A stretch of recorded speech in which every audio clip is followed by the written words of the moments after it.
ላላ በል ባሻ ላላ በል አባቢ።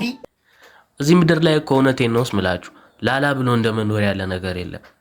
ዛሬ የምናወራው ስለ ነጻነት ታጋዩ ኔልሰን ሆሊ ላላ ማንዴላ አባቴ ኔልሰን ማንዴላ ማለት ነው። የመጀመሪያ ስሙ ሮሊ ላላ ማንዴላ ነው።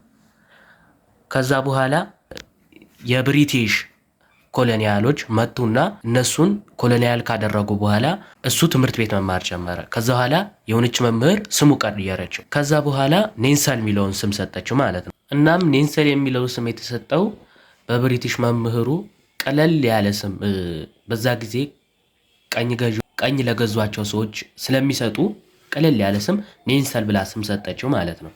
ከዛ በኋላ ይህ ሰው ከቤተሰቦቹ በጣም ለየት ብሎ የአውሮፓውያን ትምህርት ለይቶ ወስዷል ማለት ነው።